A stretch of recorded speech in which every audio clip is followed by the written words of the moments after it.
Hello and a very good evening to all the CAT aspirants. We are back again with yet another YouTube live which is going to be helpful to crack your CAT exam and all the non-CAT exams also.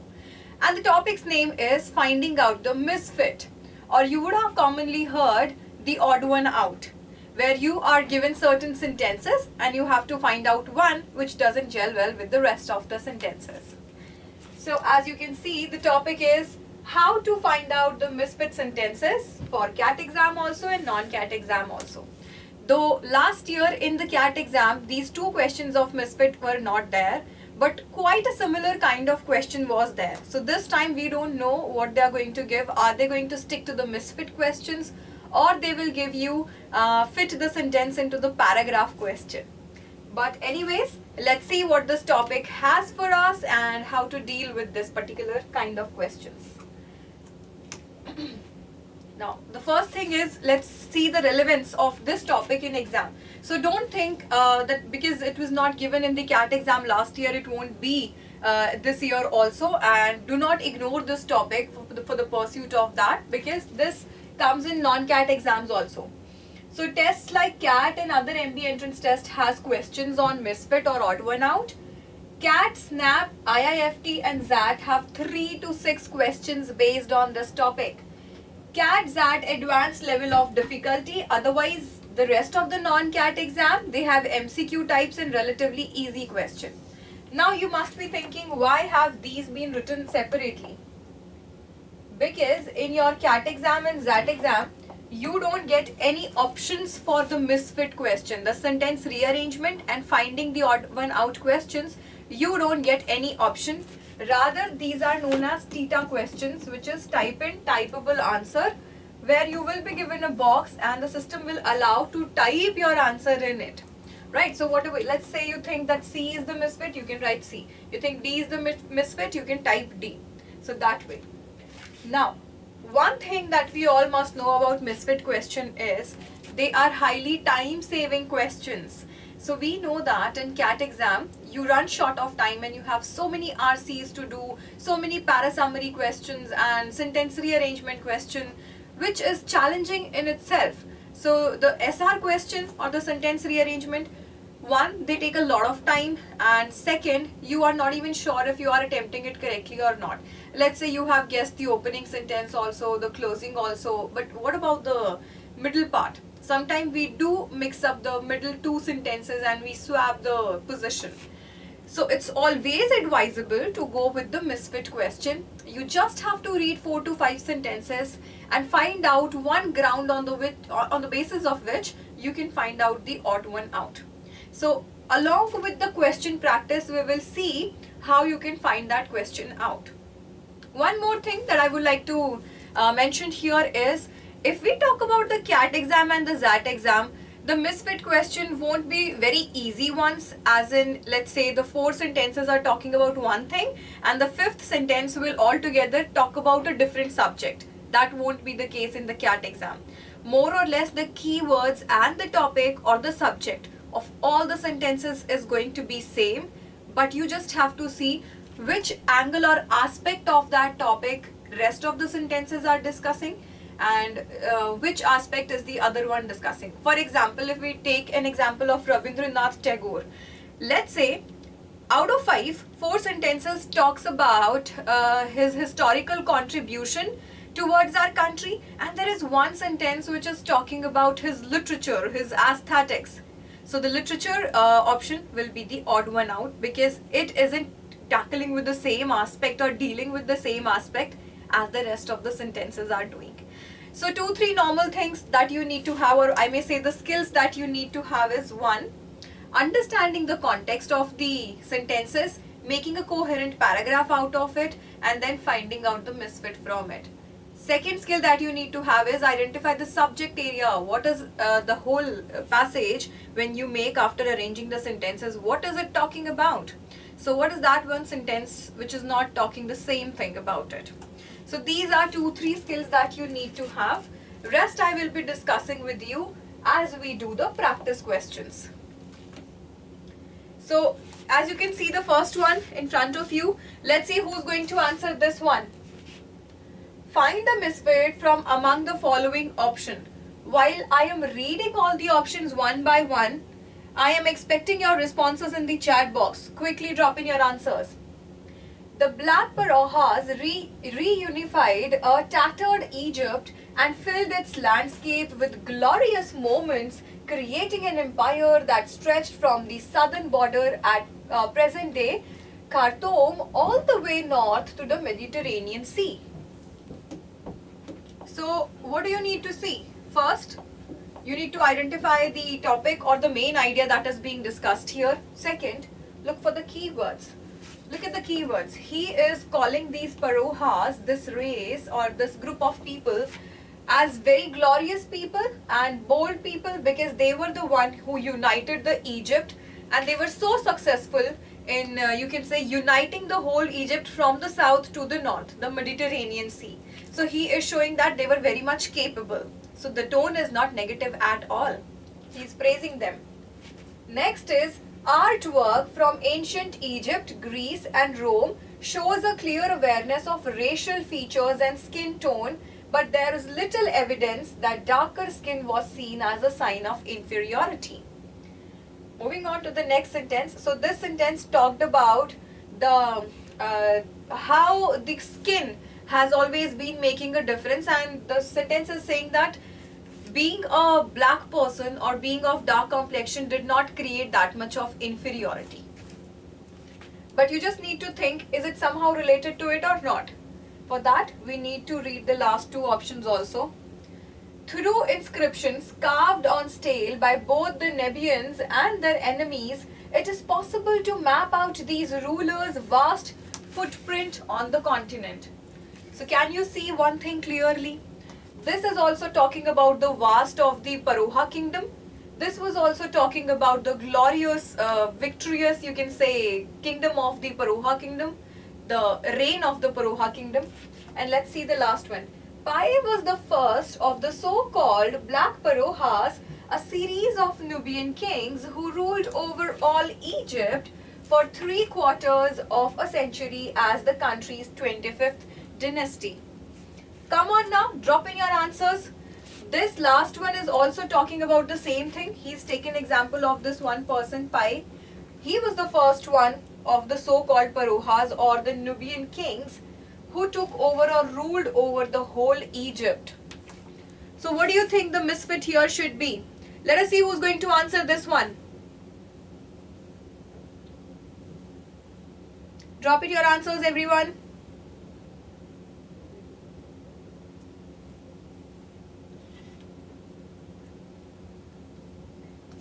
Okay, so the answer for this one is clearly the second one. The second one has taken this aspect or turn of the passage, which is talking about the racial difference and how it can cause the inferiority among some people who were of darker complex. So if we go on reading the passage, I don't know what the source of this passage is, but probably racial difference can be something that might be discussed later on. But if you consider the context of this passage, these three sentences, they are talking about the vast kingdom and the victorious kingdom or reign of the Paroha kings. But this is talking about the aspect of racial inferiority, which is not given anywhere in any of the sentence. So you cannot make a link between these. Very good, Tanisha. Your answer is absolutely right. Answer should be B. So did you see how easy it was? I am going to show you two of the actual CAT questions also by the end of the video. So stay tuned. You will get to know how these questions come in exam.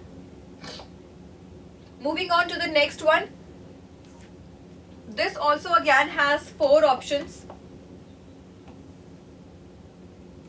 Okay. The difference rippled through later human evolution, affecting everything from family ties to the origin of the speech. So the evolution is being discussed here. How we humans have changed over the time, how our speech or family ties have changed over the time with evolution, how we have adapted according to the evolution. Let us see what the second line is talking about. As ape-like feet evolved to support and propel an upright body, they could no longer grasp objects with a thumb-like big toe as the feet of chimps and other apes can. So the difference here that this option is talking about is, earlier we all know that we have been from the ape family. As we evolved into being more humanly, we started using our hands, or you can say we were not walking on the four legs, and because we were not using our toes properly like the chimps and the apes do, it became difficult to hold a grasp, to grasp something, to make a hold of something. With the evolution, it became difficult for us. She may have had to depend on her mate and the larger group. Now this is the trigger word. Who are they referring to by using this pronoun she? She may have had to depend on her mate and the larger group, which may have strengthened social bonds and could help explain why humans are largely monogamous. Monogamous is such marriages where you only have one spouse. So why is that so? We humans, and we have entered into the monogamous setup or the marriages, and not the animals. So they lack this thing in them. They don't strictly adhere to marriages and being monogamous and all that. So this point is explained here. Unlike most apes. Last one says, for hominin mothers and infants, the consequences were momentous. While chimp babies cling to their mother's hair with muscular hands and grasping toes, a baby hominin probably had to be carried, limiting the mother's ability to provide for herself. Again, a very easy one. You can easily find out the misfit here. Quickly drop in your answers and then I'll explain this to you.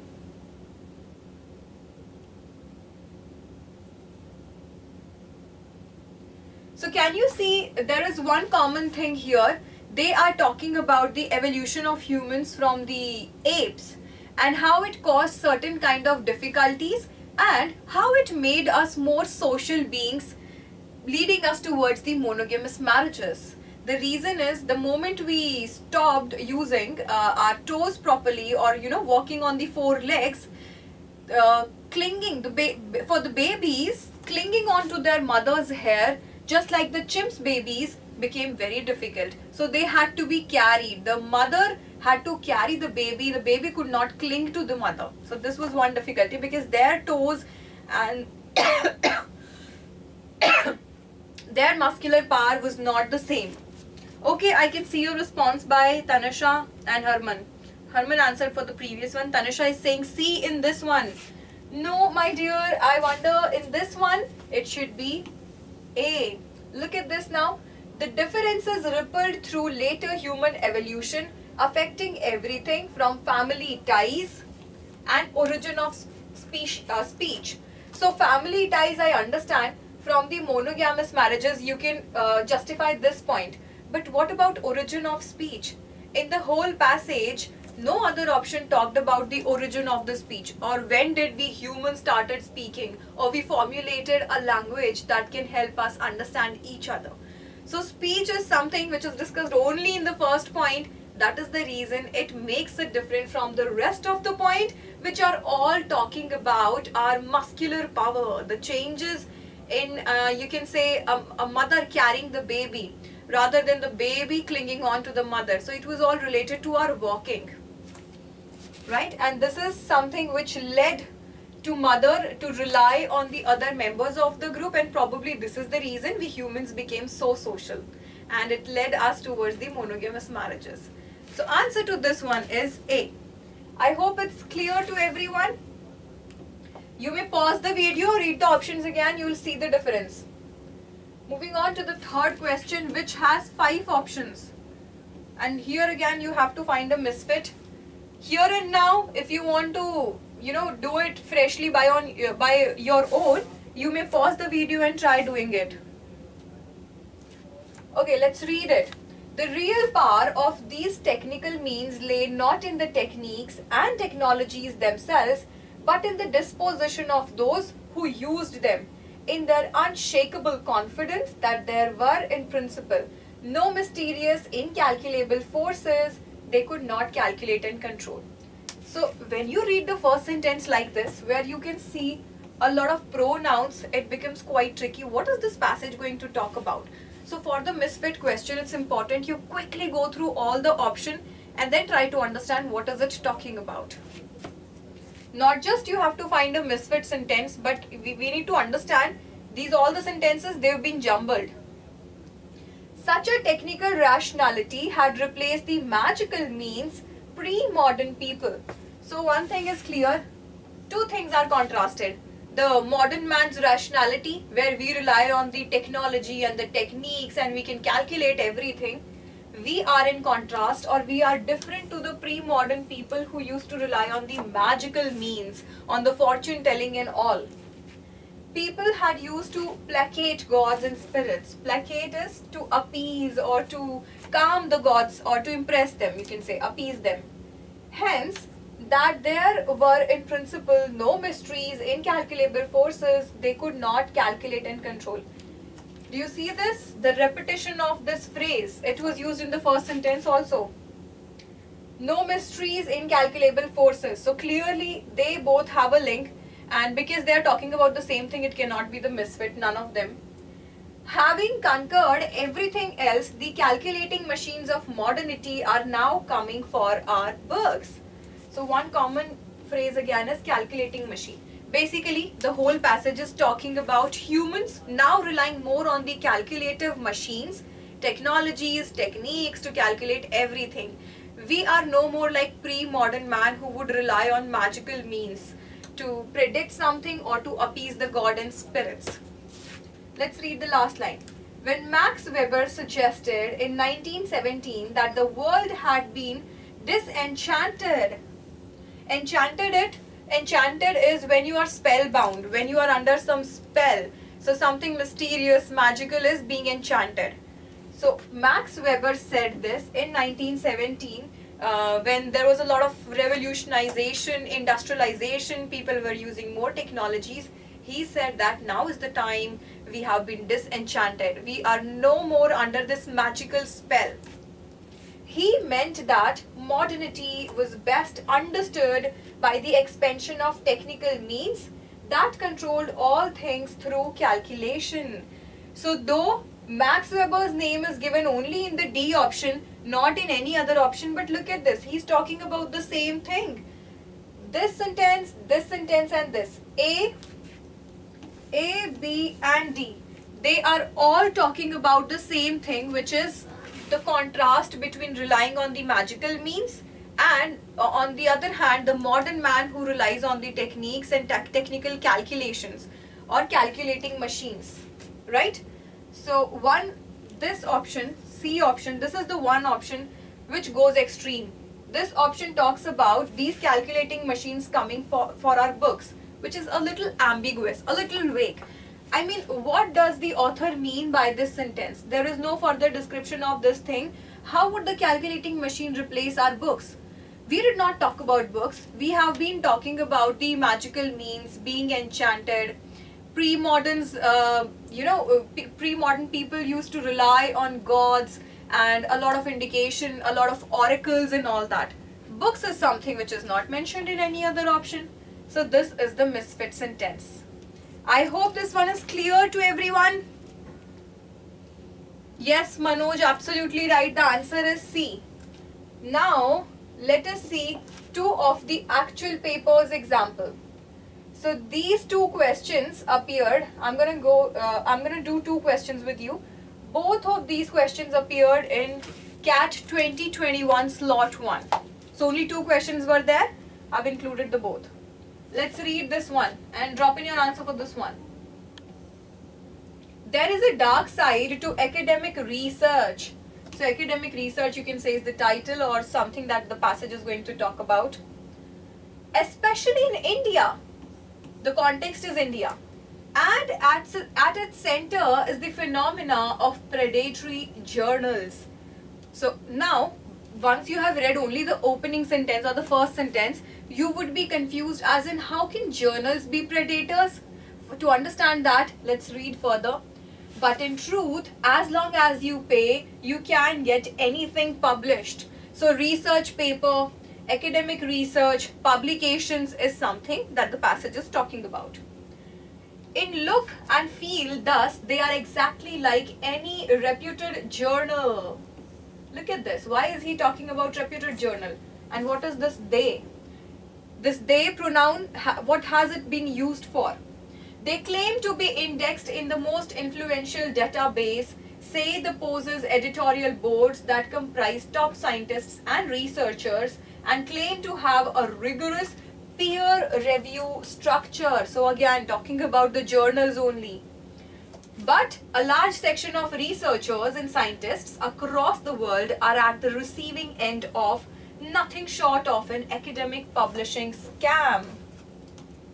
So, what do you think the right answer to this one should be? Drop in your answers, everyone. Yes, let us see who's going to answer this one.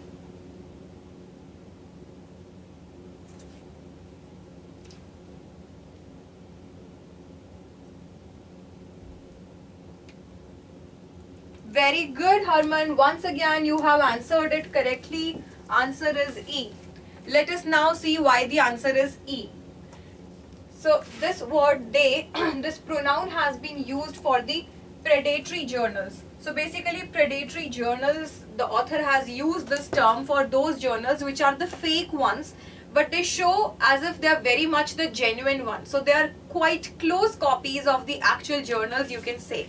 So you can say that the Indian academia is plagued with such fake research journals which would publish any article or any research paper just for the sake of money. If you are ready to give the money, they would publish your articles or your research paper.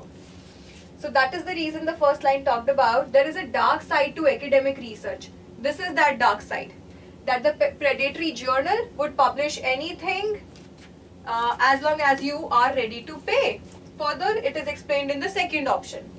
The third is also quite similar. In look and feel, these predatory journals are quite close to the reputed journals and they claim to be indexed. Now, further explanation or description is given that how these fake journals manage to look the genuine ones, because they maintain their index also. They show that they have peer reviewed structure and all that. The only reason we will go with E is because but a large section of researchers and scientists across the world are at the receiving end. One, these 4 sentences were in context to Indian journals only. It only talked about Indian academia being affected by it. This one has brought in this idea of the world first. Another option or another thing that you can rely on is it is talking about researchers and scientists who are at the receiving end, whereas all the other rest of the sentences, they are talking about academic research journals which are plagued or which are fake, you can say. So this isn't talking about the research, this academic research journals. It's rather talking about the scientists and the researchers who get affected, and that too worldwide. So this goes a little different from what is being discussed. So did you see one thing? The keywords are quite similar. Researchers, scientists, publishing.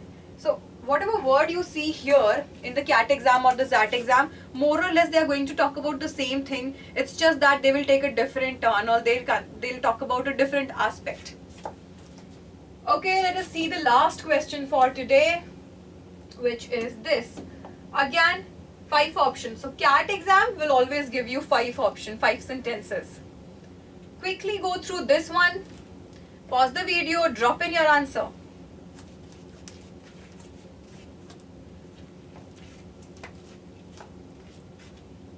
Yes, Harman, Aditya, Manoj, what do you think about this one? Let me read it for you. The legal status of resources mined in space remains ambiguous, and while the market for asteroid minerals is currently non-existent, this is likely to change as technical hurdles diminish. Such an interesting topic of this passage. Let us see if you will be able to understand this one. What is he talking about? We know that we humans have been exploiting or using the resources, mineral resources that we get on the earth.